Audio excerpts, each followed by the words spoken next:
กาทำกันไปช่วงของเดือน12นี่วันพุธก็เป็นวันหอวันแดพ่องก็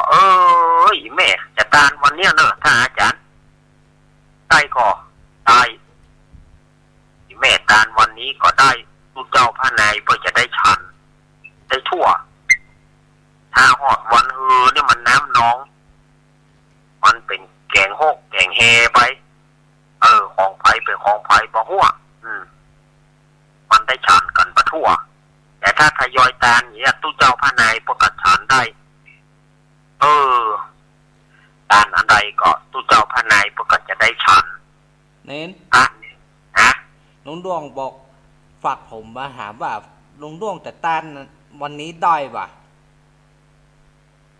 ได้เนอะลุงดวงเนอะลุงดวงตานวันนี้ได้เลย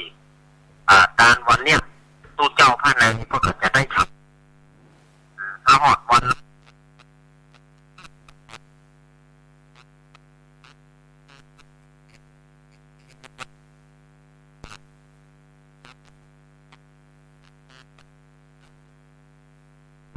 จะตานนะ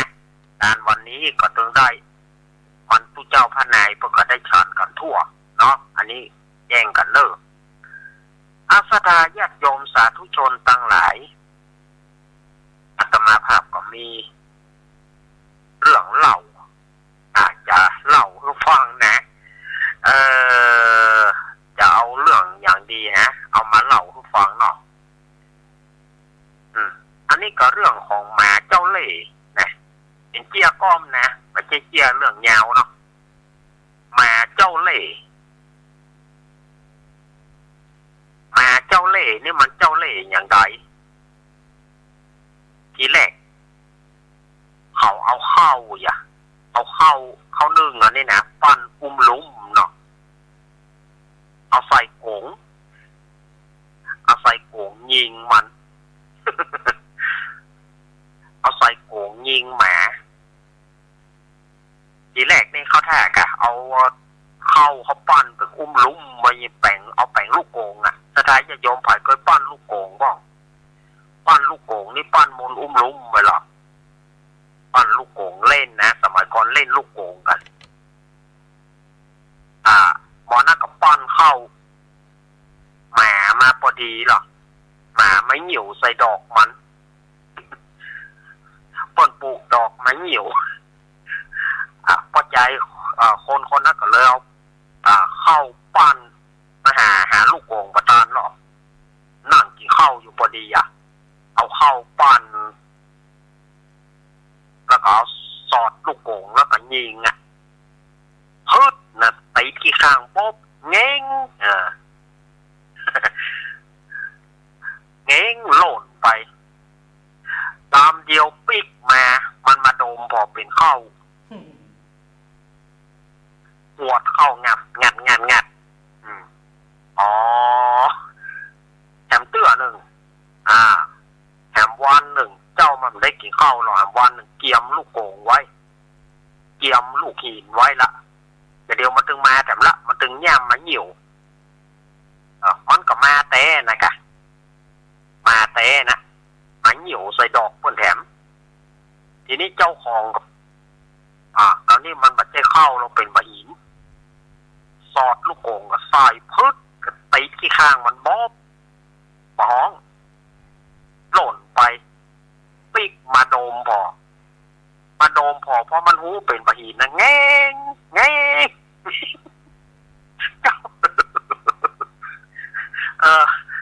ปัดถ้าเราบอกเงาบอกไป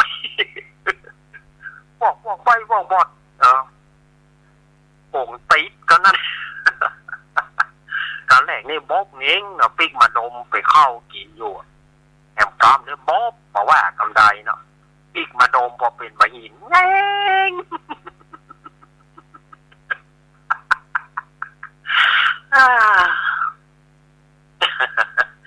ยุ่งนะเนาะไปเจี้ยก้อมนะระดาญาติโยมไปเจี้ยก้อมเอามาเล่าสถาญาติโยมได้ฟังกันเรื่องของหมาเจ้าเล่ห์เนาะปะหินติดกำแรกนี่เขาแท้กะหาว่าปะหินเนาะปิกมาดมไปเข้าแอม กรรมนี่ห้องหรือว่าไปเข้าอย่างเก่าปิกมาโดมบ่เป็นบะหินนี่ดินจงดินจัก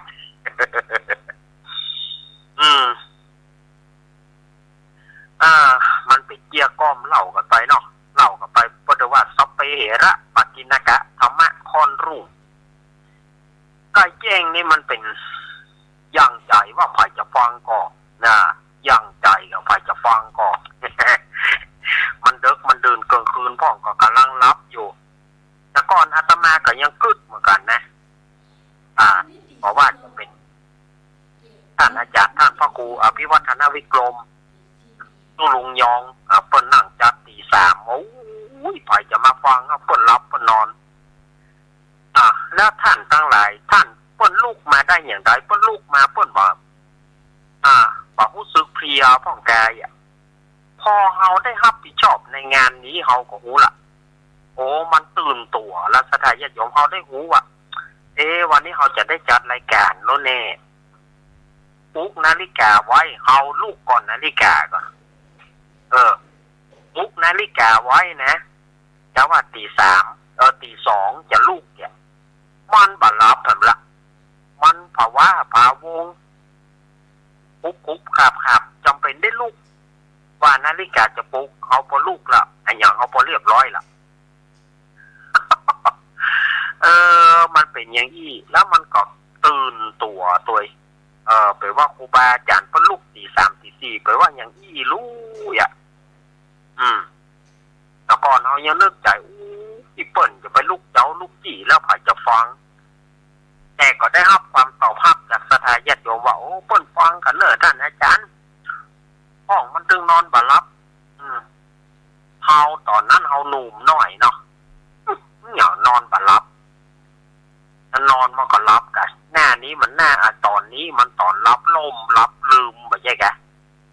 แต่เฮามาพอเฮามาเข้าอยู่ในหน้าที่ที่เป็นผู้จัดเองเนี่ยมันตื่นตัวมันม่วนละหัวลืมเวลาหัวจะลืมเวลาหัวจะตั้งวิทยุประตันหัวจะอย่างสปะมันหัวแล้วจำเป็นต้องลุกลุกมาก่อนนาฬิกาก่อนเพื่อนาฬิกาจะติดเอาพอเรียบร้อยหมดแล้วมันเป็นอย่างนี้เนาะสถานญาติโยมนี่นะคือตัวแห่งเฮานี่มาเดียวนะมาเดียวนี่นะเฮามาจัดก็มันเป็นอย่างนี้หน่อยเอาละบอกกันเดียวเวลาจับปออาตมาจะลองวางสายเนอสถานญาติโยมอาตมาภาพจะลองวางสายเพราะว่าจะมีไผ่ฟังพ่องก็แฮเดี๋ยวอาตมาเปิดมือถือคำเดียวเนอะ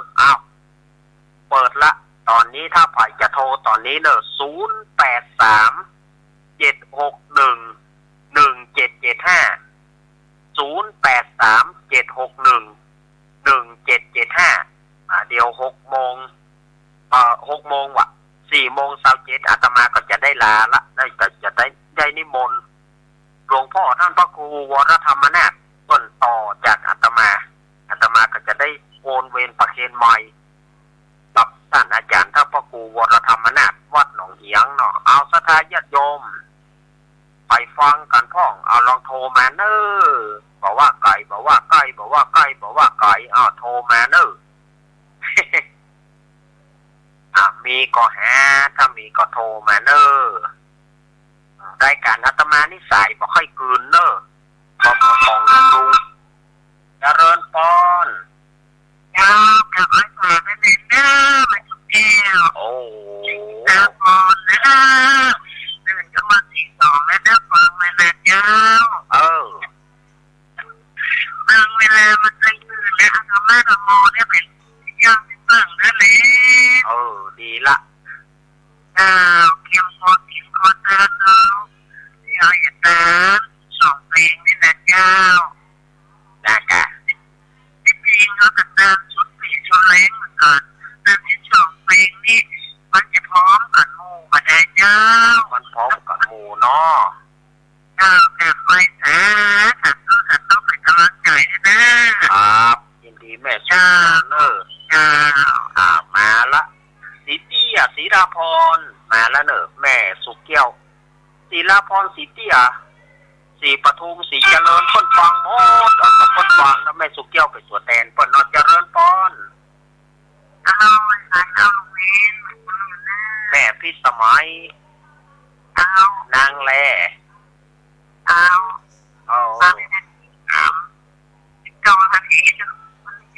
ครับ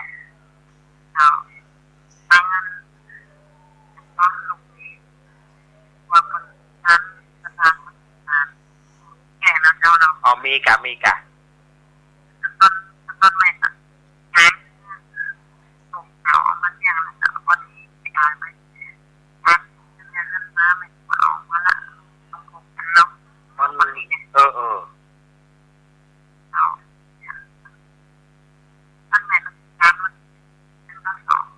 อ๋อสลากเนาะสลากก็ว่าตามฝังสลากเนาะ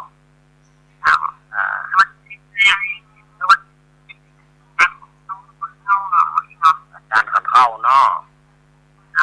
อนุโมได้การวันไหนก็ได้แม่ก่อนก็ได้หลังก็ได้หมด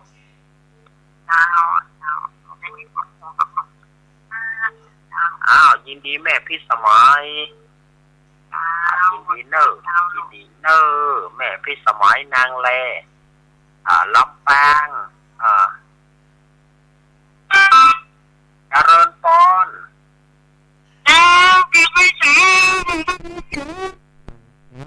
ไปเลยไปเลย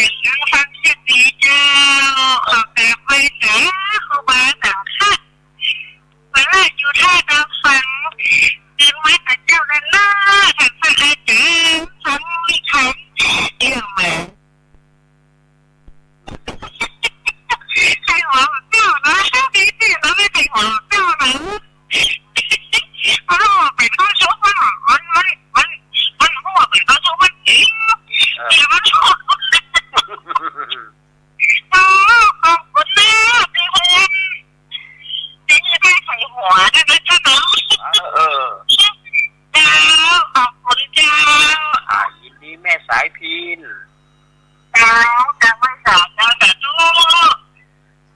ละแม่สายพินมาเจริญปอนแ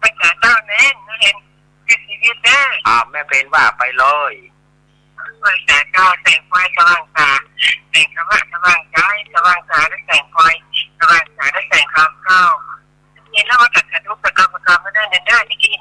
ตะกี้มันหลุดแน่มันเป็นอย่างว่ามันหลุดไป2 เตื้อ 3 เตื้อก่อนมีมาแล้วเนอะครับวันนี้จะตายฉันเข้านะเนตามเข้าเนาะคือได้ผลบุญเนอะอนุโมทนาบุญโตยแม่เพ็ญคนสู้ชีวิตไม่มีริมิตชีวิตเกิน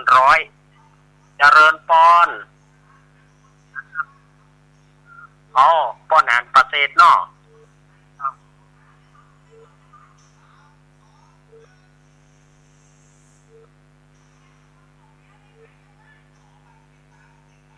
ครับป้อนาน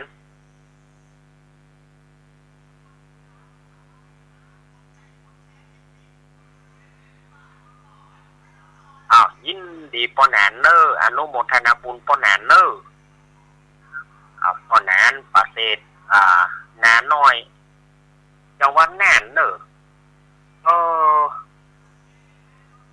ป้อนานวางสายคือจิมเนอสุมาเตอขอบคุณ083 1775เจริญปอน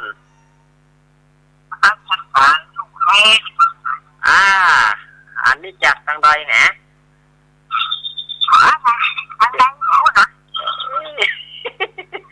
ยายพร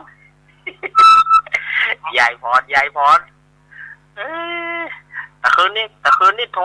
ย่อมาโทรไปขอเพลงย่อมาโทรไปเลือกเพลงแต่คืนนี้บัตรตานเนาะ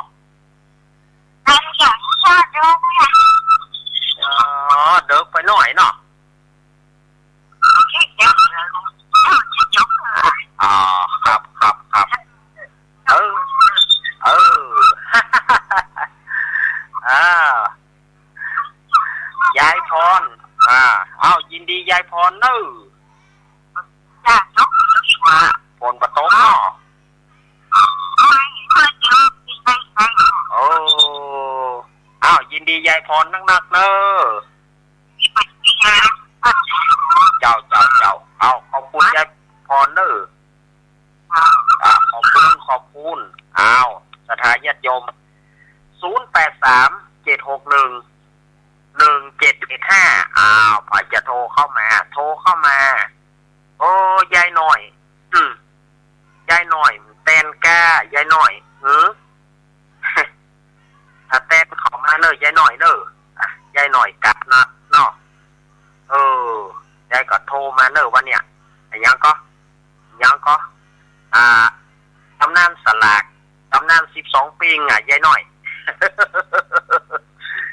ตำนานสลากตำนาน12ปิงเนาะยายหน่อยนะเพิ่นแต่งก่อนทันทีทันใดเนอะยายหน่อยนะแต่งก่อนทันทีทันใดแต่งประเดี๋ยวเนี่ยว่าประเดี๋ยวเนี่ย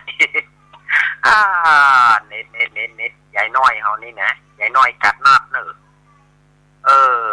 วันนี้พวกเข้าแกดกับยายน้อยอ้าวโทรมาแถมเนอะฝังแม่อายชัยประการที่ไหนน้ำท่วมพ่องแม่สีทอนน้ำท่วมกอแม่สวรักษ์น้ำท่วมกอแม่บัวพัดกุลันแม่สมพัดแม่สุพิษแม่สุพิษแต่คืนนี้พวกก็ไปอยู่โดยการพุ่นนะเอามาขายเขียดว่า104ว่านะแม่สุพิษนะแม่กอนตื่นหรือยังแม่กอนแม่กอนตื่นหรือยังอาจารย์เน้นรักเนาะก็เดี๋ยวก็หายแสบหายซอย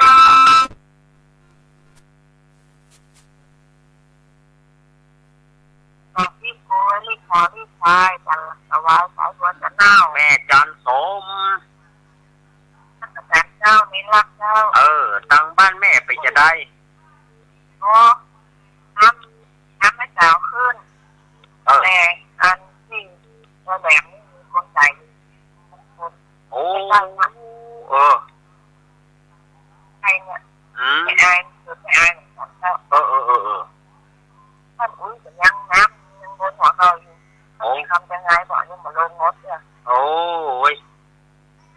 เดินกระดาษเนี่ยเพราะว่าน้ำไม่ใหญ่มันลงมาได้มันก็เลยลงมาได้ก็เป็นงั้นเจ้าลูกสายนี่นะตามหาวิทยุนะมันหนอม่วนนะแต่ที่อยู่บนหัวมันตามแน่แง่มเนอะแง่มถ้าเดี๋ยวไม่ต้องลุกมาเลยกะต้องตื่นตลอดอันนี้เตรียมตัวกันเลยแล้วมาจ้องน่ะใครมาจ้องถึงวะได้บุญหนักเนอะแม่สมเนอะเจ้าแล้วก่อนที่นั่นรักจ้างก็สารใจนะเจ้าเอาขอบคุณแม่จันสมมณีจักเนี่ยแล้วก็แม่สมหางดงไปทางใดแม่สมเนียมมโนหางดงหายแซบนึแม่จันสมวางไตกำมาเถอะวางแล้ววางแล้วยังมีอยู่เนี่ยแม่บัดได้กดวางอันกะคุณแม่เจริญปอนเจ้าตกนี้แม่ฟังอยู่เนอะแม่น้อยเจ้าแม่น้อยอุตุดีเจ้าแม่ฟังอยู่เจ้าพังอยู่จักเย็นดีเจ้าอันวัดบุญยวาสเนาะเจ้าบ้านบุญยวาสเจ้าแม่กำลังใจเลื่อนลงให้เนอะขอบคุณแม่น้อยเจ้า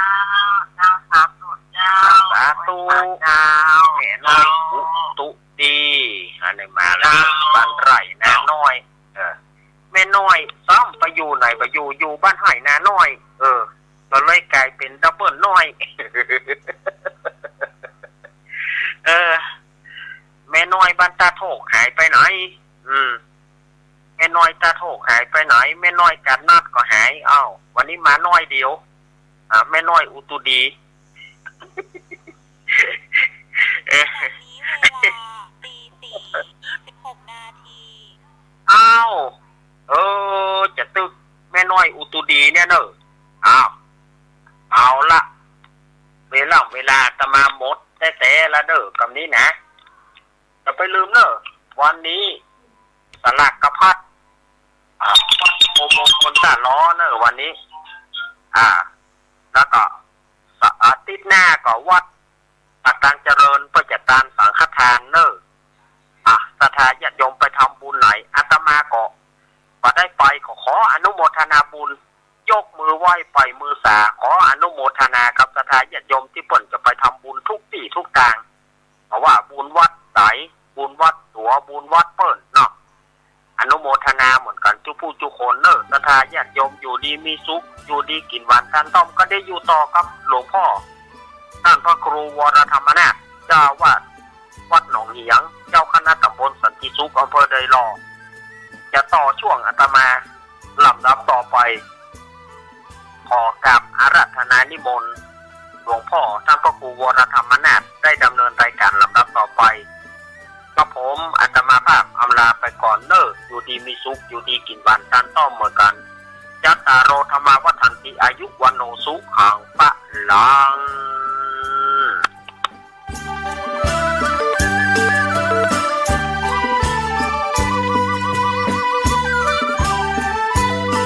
ตกจากที่สูงเรียก1669กระดูกหักเรียก1669บาดเจ็บกระดูกสันหลังเรียก1669ไฟฟ้าช็อตเรียก1669ไฟไหม้น้ำร้อนลวกอย่างรุนแรงเรียก1669จมน้ำเรียก1669ถูกยิงเรียก1669ถูกแทงเรียก1669อุบัติเหตุจราจรเรียก1669ช็อกหมดสติเรียก1669ปวดท้องกล้าฉุกเฉินมีน้ำเดินตกเลือดเรียก1669เจ็บป่วยฉุกเฉินและบาดเจ็บจากอุบัติเหตุเรียก1669รวดเร็วปลอดภัยมีประสิทธิภาพบริการ 24 ชั่วโมงจนเครียดกินเหล้า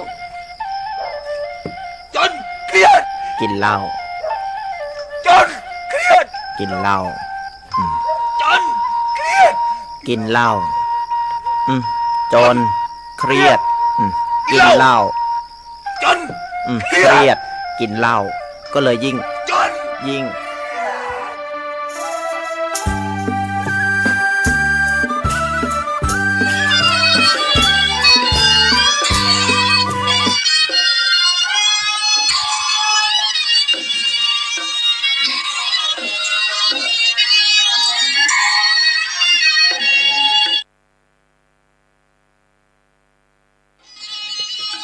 ้าเต้ทำมาแล้วขอ